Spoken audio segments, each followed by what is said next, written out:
Bismillahirrahmanirrahim. Subhanaman la ya'tadi ala ahli mamlakatih.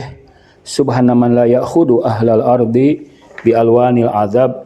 Subhana ra'ufur rahim. Allahumma ij'ali fi qalbi nuran wa basaran wa fahman wa ilman. Innaka ala kulli syai'in qadir. Sekarang kita akan mendiskusikan dua kaidah. Dua kaidah itu sebetulnya sederhananya bisa diilustrasikan cintanya Majnun kepada Laila. Majnun itu mencintai Laila karena Laila itu baik, indah, dermawan, pokoknya segala keindahan, segala kesempurnaan, segala kebaikan berkumpul pada dia. Sehingga Majnun menjadi tergila-gila kan, namanya Majnun ya. Tergila-gila cinta. Namun Majnun ini adalah narasi saya ya. Tafsiran saya atas novel itu. Namun Majnun kemudian merasa putus asa bahwa dia tidak mungkin bisa mendapatkan Laila. Akhirnya dia berusaha melupakan, berusaha mengabaikan, meninggalkan. Tapi apakah itu berhasil? Semakin diabaikan, semakin dilupakan, malah semakin rindu. Semakin dia berusaha melupakan, menghapus dari ingatannya, justru semakin kuat. Majnun itu membayangkan Laila dalam bayangan yang sangat sempurna, indah. Sehingga ketika dia bertemu Laila, melihat dari dekat dan kenyataannya Laila, dia mengatakan, ini tidak seperti yang saya bayangkan. Ini bukan Laila yang saya inginkan. Sampai sebegitu ya. Jadi cintanya itu seolah-olah cintanya kepada Laila telah melahirkan satu gambaran di mental yang lebih indah, yang lebih dahsyat daripada kenyataannya. Nah, Majnun bagaimanapun tidak bisa melupakan Laila, tidak bisa meninggalkan, menghapus ingatannya. Karena Majnun itu gambaran menurut saya. Dia fakir bidzat. Dia membutuhkan. Nah, ini saya analogikan dengan kaidah al-fakir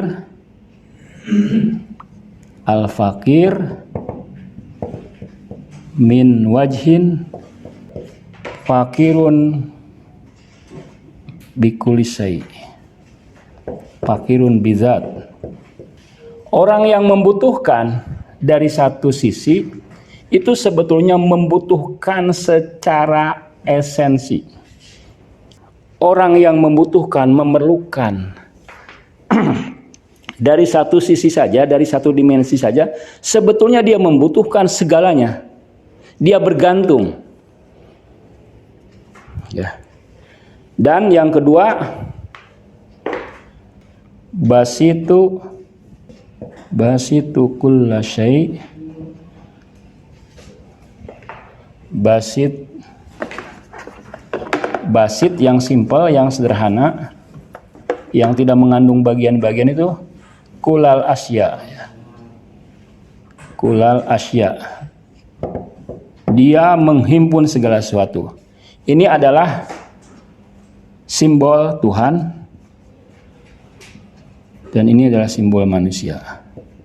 Ya ayuhan nas antumul fuqara. Wahai manusia, kalian ini membutuhkan Tuhan.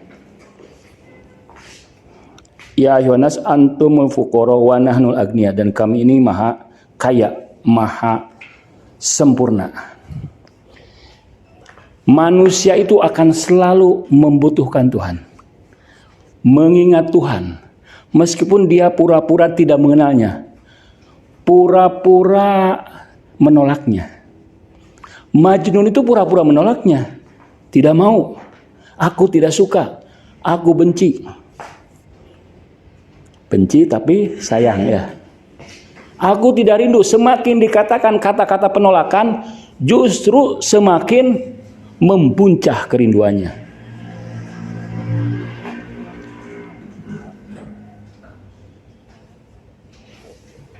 Kita itu membutuhkan Tuhan. Seperti Majnun membutuhkan Laila, itu cerita tasawuf itu ya. Novel mistis, novel spiritualis. Jangan salah paham. Itu bukan novel picisan, bukan novel romantis, tapi novel spiritualis yang menggambarkan kebutuhan kita kepada Tuhan kapanpun, dimanapun. Begitu Anda merasa tidak membutuhkan, Anda akan memberontak. Anda akan kesakitan, Anda akan merasa menderita. Nah, jangan abaikan rasa butuh ini ya. Anda mungkin terlupakan sejenak karena ada pesona-pesona lain. Ada kekasih-kekasih yang tidak nyata. Tapi sebetulnya Anda ingin yang hakiki. Ketika Anda ingin uang, ingin kekayaan, sebetulnya Anda ingin kekayaan yang sejati. Ketika Anda mencari laki-laki yang ganteng, sebetulnya Anda ingin mencari keindahan yang hakiki.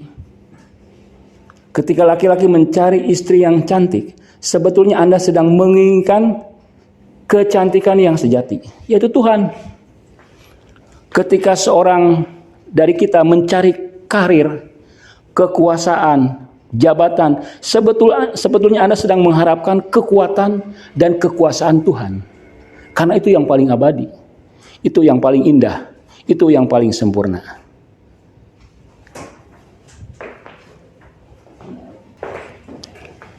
Kita akan menyeberang ke Inggris. Inggris sekarang resmi menjadi negara ateis. Anak-anak mudanya jadi ateis. Karena dia bosan dengan agama. Agama telah membuat dia bete, telah membuat dia muak. Agama Kristen di sini. Nah, sehingga anak-anak muda ini kemudian memilih ateis. Tapi sebetulnya mereka bukan menolak Tuhan, bukan memilih ateis, memilih humanis. Orang lain menyangkanya dia ateis. Dalam diri mereka menurut penelitian sebetulnya mereka itu mencari hal lain yang berbeda dengan agama Kristen. Yang sebetulnya itu adalah eksistensialis, humanis. Dulu juga di negara Turki kan banyak sekali masyarakat Turki yang berpindah agama menjadi ateis. Tapi saya yakin mereka bukan menolak Tuhan. Karena manusia itu pada dasarnya fitrahnya butuh Tuhan. Mereka menolak kaum agamawan, agama yang dicitrakan oleh kaum agamawan.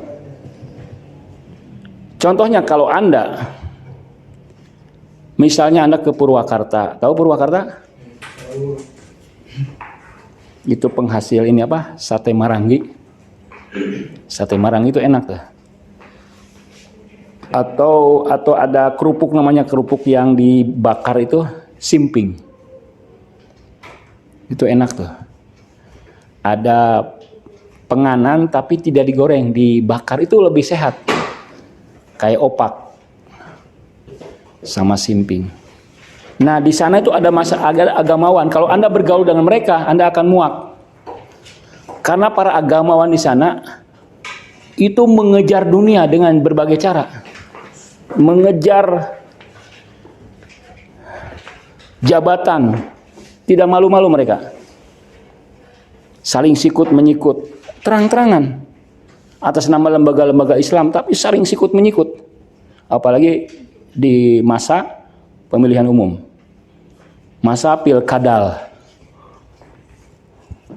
masa pilpres, itu sikut menyikut, terang-terangan, suap menyuap. Nih sibuk ya banget ya. Mana Seth? Dari awal. Nah, dari awal ya, ini awal ya. Nah, apa kaitannya? Ya, manusia butuh, sangat butuh, dan dia sangat dibutuhkan ya. Karena dia memenuhi segala hal. Tuhan itu. Manusia miskin. Meskipun kaya, manusia itu miskin. Bahkan kekayaan itu membuat kita menderita. Terkadang. Coba kalau Anda kaya. Pada awalnya Anda merasa bahagia ya. Tapi kelama-kelamaan Anda kekeringan. Karena orang-orang hormat kepada Anda karena kekayaan Anda. Karena kecantikan Anda. Karena ketampanan Anda. Anda tidak mendapatkan orang-orang yang tulus. Nah, ini menggambarkan Inggris untuk pertama kalinya menjadi masyarakat ateis.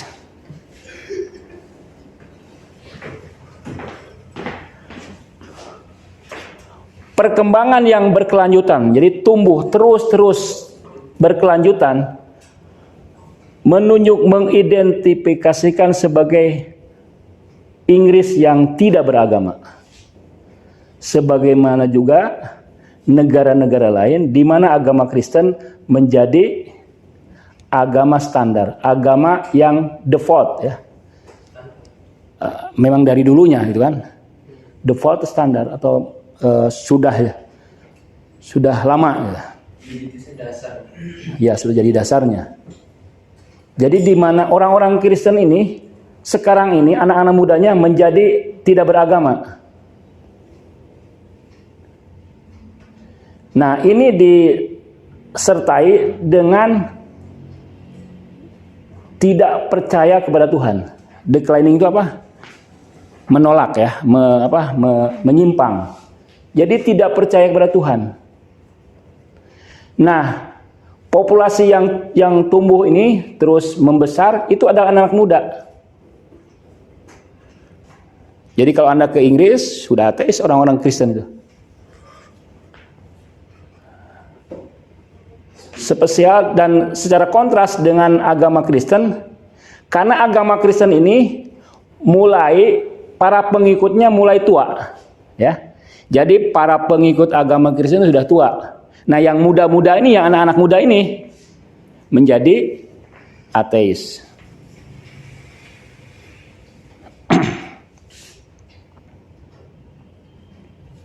Dan tampaknya mereka terus bertambah, ya. Di tahun berikutnya, nah, ketika mereka mempunyai anak-anak dan menyerahkan non-agama atau ketidakpercayaan kepada generasi berikutnya. Maksudnya, ini orang-orang Kristen udah tua ya, anak mudanya menjadi tidak beragama kan, maka dia akan punya anak juga kan, tidak beragama. Jadi agama itu diwariskan. Orang tuanya mungkin kurang berwibawa ya, kurang ngajar di rumahnya, cuek terhadap agamanya. Ini orang-orang Kristen ya. Kalau orang-orang Islam di Inggris justru agamanya semakin kuat, karena ayahnya mengajarkan di rumahnya, ibunya, di sekolahnya juga diajarkan dan aktif dalam berbagai kegiatan keagamaan. Tapi orang-orang Kristen di rumahnya cuek. Sementara di sekolah-sekolah diperkenalkan keyakinan baru yang bukan Kristen. Di samping itu, atau setara dengan itu,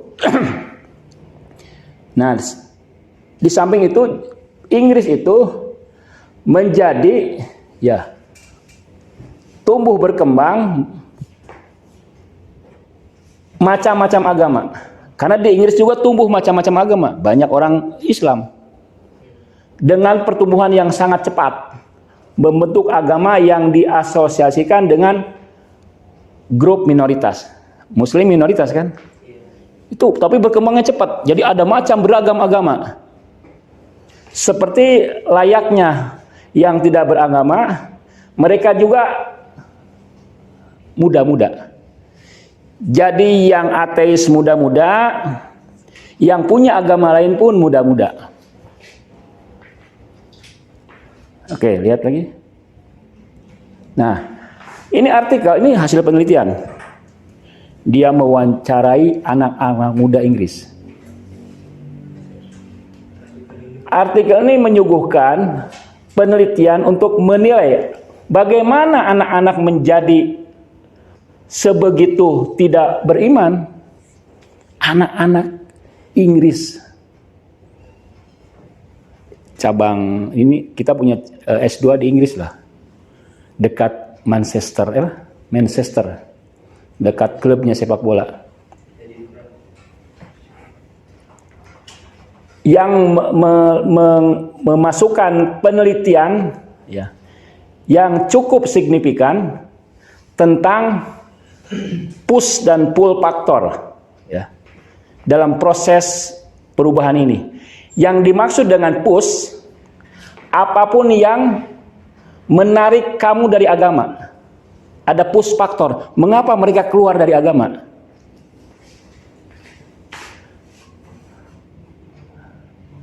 Contohnya, agama menjadi tidak menarik. Nah, itu yang membuat mereka tidak mau beragama. Anak-anak muda itu punya apa ya? Testi yang lain ya. Saya mungkin tidak bisa merasakan perasaan Anda. Karena Anda masih muda. Anda punya dunia lain. Nah, orang tua kadang-kadang gagal membaca Anda kan? Gagal memahami Anda.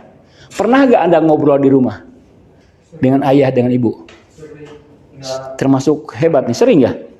Akrab berarti. Anda Nur, ngobrol, ibu ya? Ngobrol ya, lama ya? Tentang hal-hal yang penting, agama. Semua? Hah? Betul nih. Jadi ngobrolnya berjam-jam ya. Ayah mengajarkan ini agama ini begini ya. Kamu tidak boleh meninggalkan sholat. Sering ya? Ya. Nah, di Inggris itu agama jadi tidak menarik. Itu yang mereka membuat keluar ya. Push itu menarik ya? Hah? Mendorong ya? Pull menarik ya? Pull narik. Push mendorong. Mendorong keluar dari agama, didorong ya. Dari agama didorong. Yang mendorong itu ya agama tidak menarik. Boring, membosankan. Atau kurang penting. Ngapain sih? Agama tidak mesti, sains kan menarik. Nah, di Inggris tuh gini, orang tertarik sains. Sains kan empiris, terbukti. Agama kan mitos ya, kepercayaan. Sains yang menarik. Ilmu, teknologi. Nah, itu yang membuat mereka bosan dengan agama. Agama bicara apa sih? Itu saja. Mereka pindah membicarakan sains, teknologi, AI. Yang dimaksud dengan pull ya, pull itu menarik. Yang kami maksud dengan yang menarik, pandangan dunia alternatif. Karena itu kita harus mencari untuk mengeksplor tentang kegagalan generasi tua untuk menyerahkan agama tradisi, agama tradisional, atau kepercayaan kepada anak-anak mereka. Ini push faktor. Gagal orang tua. Kalau di kita kan anak-anak itu dititipkan di masjid ya, di musola, di pesantren. Kalau di Inggris lain lagi.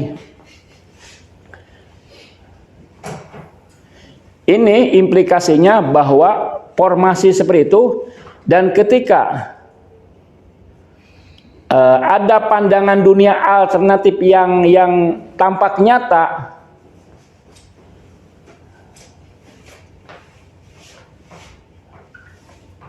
nah ada hal lain yang menarik yang menjadi signifikan ya. Nah, penelitian ini menunjukkan bahwa berbagai macam pandangan non-agama. Jadi ada pandangan dunia non-agama. Pandangan dunia ateis kan non-agama ya. Pandangan dunia non-agama di masyarakat barat yang kontemporer. Nah, kami berharap untuk menemukan sejumlah pandangan dunia. Ada pandangan dunia lain, ada pandangan agama kan, ada pandangan sains, ada pandangan eksistensial di barat itu banyak. Jadi ada banyak pilihan untuk anak-anak muda Inggris tuh. Agama sudah tidak menarik. Yesus bicara, ya. Apa buktinya? Ke gereja tidak menarik. Tapi ini ada pandangan dunia lain, ada world view yang teknologi, sains, nyata, real kan. Yang mempengaruhi terhadap sosialisasi anak-anak ini. Misalnya, nah ini ada pandangan dunia yang lain nih. Humanis. Humanis itu kan menarik. Dulu di UIN Jakarta atau Bandung ya. Itu kan kalau jurusan filsafat belum apa-apa sudah membahas Tuhan ya, mendiskusikan Tuhan. Tuhan sudah mati, Tuhan sudah dibunuh. Itu tidak beradab sama Tuhan ya. Tuhan dipikirkan, padahal itu di luar kapasitas akal untuk memikirkan Tuhan. Akhirnya terjadi perdebatan. Sebagian akhirnya bisa menerima karena akidahnya belum kuat. Tuhan di mana katanya? Adakah Tuhan?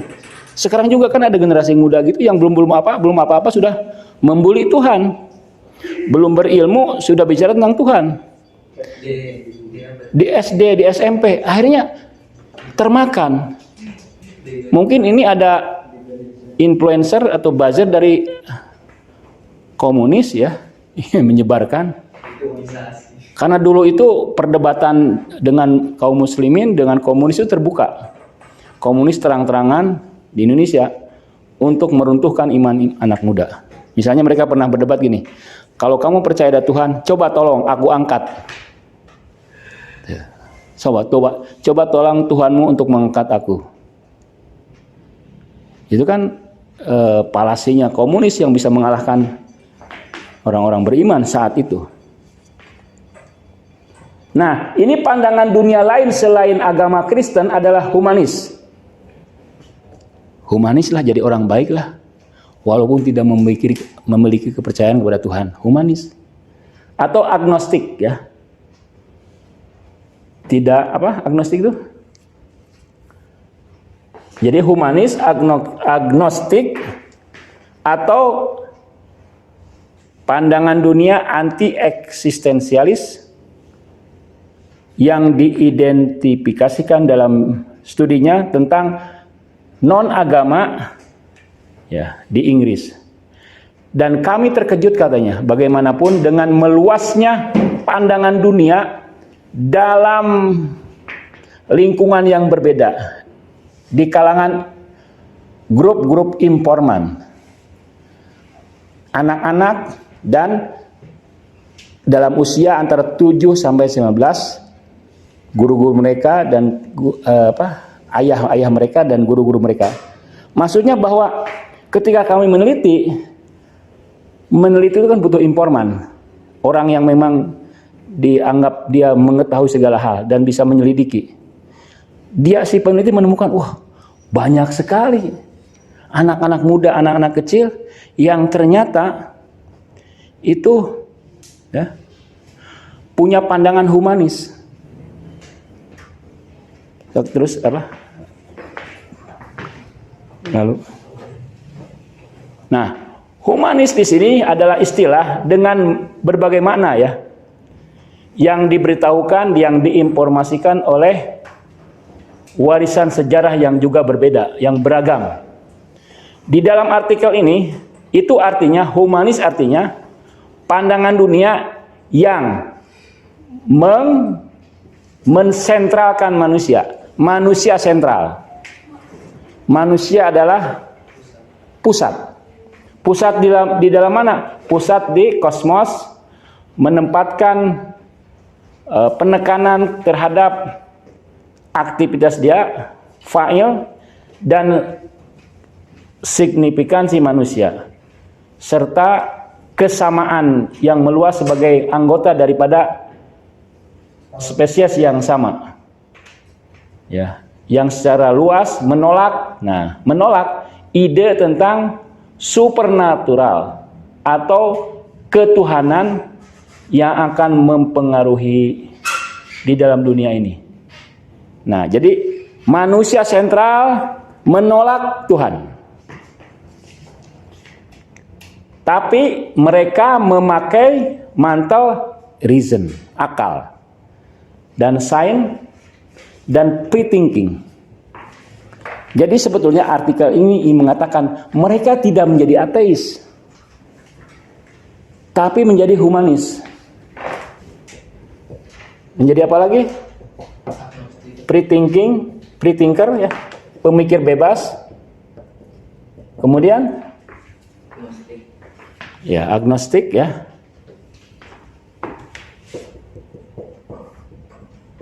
Agnostik dan ini ya, mengutamakan, mengidolakan akal, terus sains dan ya akal dan sains. Jadi mereka sebetulnya tidak jatuh menjadi ateis ya. Ini penelitian yang membuktikan bahwa mereka sebetulnya lari, kalau menurut pandangan saya, lari dari Tuhan yang personal ke Tuhan yang impersonal. Tuhan itu kan maha luas ya, ada Tuhan zat ya, ada asma, zat yang tidak diketahui ini ya, zatnya tidak diketahui. Kita hanya mengetahui ahadiyah di sini nih, ahadiyah, wahidiyah, asma, terus apa lagi? Terus banyak turunan ya. Nah, mungkin yang mereka tolak adalah Tuhan-Tuhan personal. Tapi tidak menolak Tuhan yang impersonal yang maha luas ini. Ini ditolak mereka. Karena Tuhan personal itu tidak menarik. Membosankan. Melihat agamawannya yang selalu menyalahgunakan ya, mengatasnamakan Tuhan. Sehingga mereka menjadi membenci Tuhan. Padahal yang dibenci oleh mereka Tuhan buatan agamawan. Bukan Tuhan yang maha luas, yang bisa bermanifestasi di mana-mana, yang bertajali di mana-mana. Jadi mereka sebetulnya tidak jatuh ke ateis, tetap bertuhan, tapi Tuhannya yang impersonal. Jadi ada Tuhan impersonal. Ini tafsiran saya ya.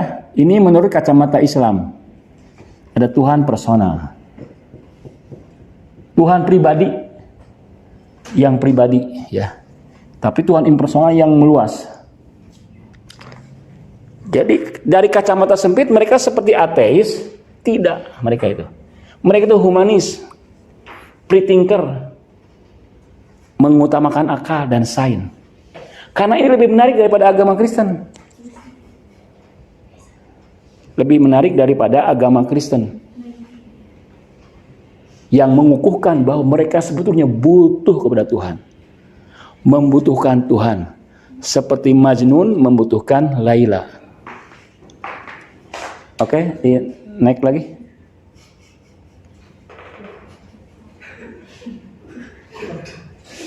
Siapa? Nah, ketidakhadiran sosialisasi agama di keluarga, ini penyebabnya. Jadi kalau di keluarga, Anda punya keluarga, agama itu harus hadir. Tapi bukan doktrin, kamu harus begini, kamu harus percaya, bukan. Bahasanya harus lembut, cerita, ngobrol, sholat bareng, puasa bareng, ya, zikir bareng, sholat berjamaah, baca Quran, baca tajwid. Rihab, aduh tidur lagi. Ya. Agama hanya menempati tempat-tempat yang termarginalkan. Ya. Itulah, jadi penyebabnya keluarga. Orang Inggris itu sudah tidak peduli dengan agama, tidak membicarakan. Agama di luar, agama di gereja saja. Next. Nah, mereka lebih mengutamakan nilai. Ini mengutamakan nilai ya, artinya pengutamaan nilai. Pengutamaan nilai sains, empiris, rasionalitas yang terjalin dengan apa? Pembentukan ketidakpercayaan yang dimana sebagian orang tua mengekspresikan. Kami juga mengemuka dalam wawancara dengan anak-anak. Ini nih, jadi ada saingan agama itu. Hati-hati jangan sampai anak-anak muda tidak menarik dengan agama karena kita menjelaskan agamanya membosankan. Agama menjadi kering. Nggak ada ritualnya, tidak ada doanya, tidak ada aktivitasnya, tidak ada aktivitas sosialnya, tidak ada mobilisasi di luar. Tidak ada kegiatan teatrikal ya. Agama harus hidup di mana-mana, mengalir. Agama jangan hanya berhenti di masjid saja. Kita kan banyak kegiatan ya, Ramadan, Maulid. Maulid di Condet itu setahun Maulid itu. Enggak berhenti, tiap hari jalan penuh, macet. Kebuli di mana-mana. Sampai jam 12 malam. Bahkan di Madura ini, setiap keluarga Madura wajib seumur hidup sekali mengadakan maulid. Mau miskin mau kaya, wajib. Jadi setiap orang itu bertanggung jawab untuk mengadakan acara maulid yang itu butuh biaya jutaan. Ada ibadah haji ya, tiap tahun ada umroh. Itu ada kegiatan yang membuat kita hidup, bertemu orang Afrika di Saudi ya, bertemu orang Cina, itu membuat kita bergairah. Ada yang ke Karbala, jalan kaki 3 hari. Anda dijamu makanan gratis, dipijit kaki Anda, direfleksi, kaos kaki Anda yang bau dicuci. Kalau Anda belum dicukur, dicukur. Kalau Anda kelelahan, dipijat, dikasih makan gratis.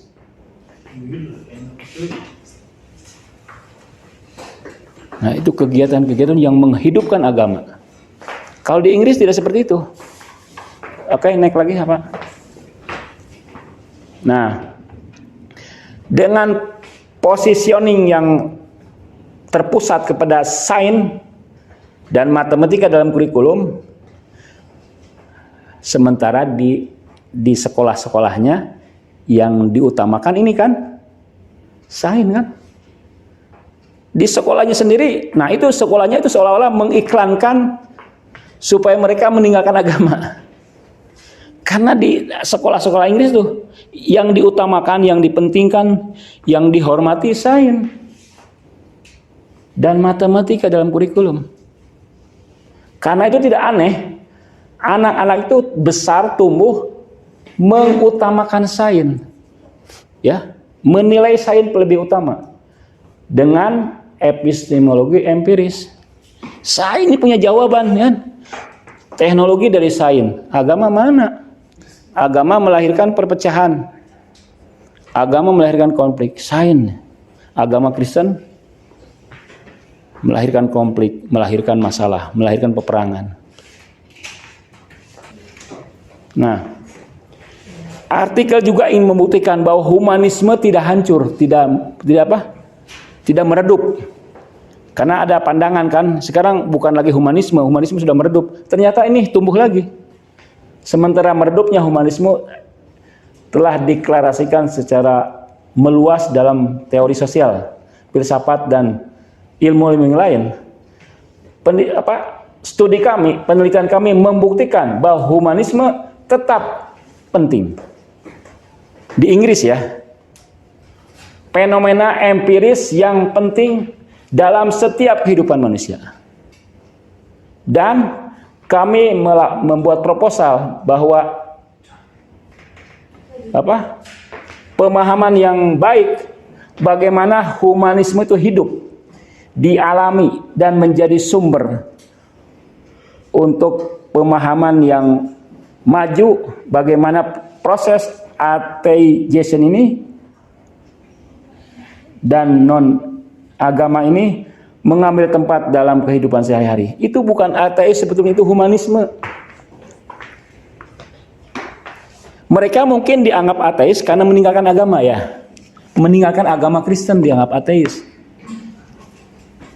Tapi kan jangan salah nih. Orang dituduh ateis itu bukan selalu memang ateis beneran ya, bukan. Memang musyrik misalnya, tidak bertuhan, enggak. Karena meninggalkan agama nih orang-orang Kristen yang anak-anak muda ini. Jatuhnya ke sains. jatuhnya ke humanisme, jatuhnya ke free thinker, jatuhnya ke mana? Memilih akal. Akal kan, wah nggak perlu teks ya, nggak perlu agama. Dengan akal saya bisa soleh kan? Nah itu apakah ya? Jadi jangan langsung menuduh orang yang misalnya mendebat agama dianggap anti Tuhan akan menjadi ateis, bukan. Ada pilihan lain selain ateis ya, selain ateis yang ateis kan macam-macam, yaitu humanis. Next. Nah, Islamnya kok tentang Islamnya mana Islamnya? Ada awal, coba di awal. Nah ini, nah kata Mr. Fordham, contohnya mengkomentari bahwa keluarga Muslim, anak-anak di keluarga Muslim di Sunnybank itu nama kota daerah ya, itu didukung oleh aktivitas sosialistik keagamaan dan mereka juga menerima pelajaran agama di luar sekolah dan mengatakan bahwa Muslim, anak-anak Muslim itu sangat-sangat kuat dalam kepercayaan mereka. Mereka juga mempraktekannya dengan baik. Fikihnya baik, mereka pergi ke masjid dan mereka tahu segala hal. Mereka tahu sains, mereka tahu humanis, tahu empiris, tahu akal. Dan pengetahuan mereka menjadi dalam tentang dunia. Nah, Muslim itu luar biasa. Sainsnya ahli ya, empirisnya ahli, humanisnya ahli, tapi agamanya lebih mendalam. Dan kecil sekali ya dibandingkan misalnya orang-orang Kristen, anak-anak Kristen dengan apa? Dengan dibandingkan dengan conviction apa? Lupa lagi saya. Di mana mereka itu iman mereka waktu ke waktu ketika mereka meninggalkan sekolah utama. Jadi anak-anak Kristen itu di rumahnya apa? Nol ya, di sekolahnya nol, ya sudah. Di sini ada bukti wawancara, nanti saya share jurnalnya. Wawancara anak-anak Kristen bicarakan tentang agama, tentang ayahnya. Ayah saya katanya kacau. Wah katanya Tuhan Yesus itu gak ada, itu raksasa katanya. Sains dong, gitu menarik, nah gitu. Sains empiris yang lebih hebat. Gitu. Jadi di rumahnya mereka, ya orang-orang Barat kan bebas ya.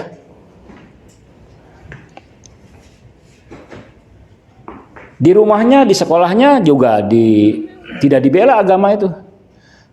Tapi kalau Islam di Inggris, ya di rumahnya, ya ayah ibunya bertanggung jawab. Makanya nanti nih si calon-calon ayah ini harus bertanggung jawab. Jangan main-main belajar filsafat, belajar agama, karena Anda nanti akan punya generasi ya. Anda akan menjadi teladan bagi anak-anak Anda. Sholatnya harus rajin, berjamaahnya, membaca Al-Qurannya. Karena itu akan terwariskan kepada anak Anda. Nah itu ciri khas keluarga Muslim. Di sekolah juga kan kita diberi pelajaran agama. Namun dari sisi lain saya melihat bahwa orang Barat ini karena terlalu memberi kebebasan, kadang-kadang ada positifnya. Ya, kemandirian mereka itu. Di Barat itu anak-anak, saya punya teman orang Amerika, anak 2 tahun tuh tidak ditolong apapun. Mau masak gas, mau mandi dibiarin. Mau aut-autan, mau kotor rumah dibiarin. Tapi dia dituntut untuk mandiri dan tanggung jawab. Ya. Bahkan kalau sudah SMA itu disilahkan keluar dari rumah. Ya, udah SMA diberi SIM, diberi mobil, dia sudah bebas lagi. Tidak dikasih apa-apa kecuali paling modal. Silahkan kemana saja. Ya. Nah itu sisi positifnya mungkin ya, membuat mandiri. Makanya mereka itu berusaha menjadi pemikir kan, menjadi ilmuwan. Nah sisi kelemahan umat Muslim, terlalu banyak agama ya, terlalu banyak pelajaran agama. Kadang-kadang kalau terlalu banyak dicekoki anak-anak itu, menjadi fanatik ideologis. Harusnya moderat. Jadi di pelajaran agama kita tidak diseimbangi dengan logika, dengan sains, dengan filsafat. Bayangkan, saya bisa bayangkan kalau Anda misalnya dari SD belajar agama, dari SMP belajar agama, dari kuliah belajar agama, itu lama-kelamaan Anda bisa bosan. Ya. Nah, ini artikel ini membuktikan bahwa sebetulnya anak-anak Inggris itu tidak ingin keluar dari agama. Mereka keluar itu dari agama karena memang boring dan tidak diajarkan, tidak diberi wawasan. Dan ternyata ada gantinya, sains ya. Sains kan menarik.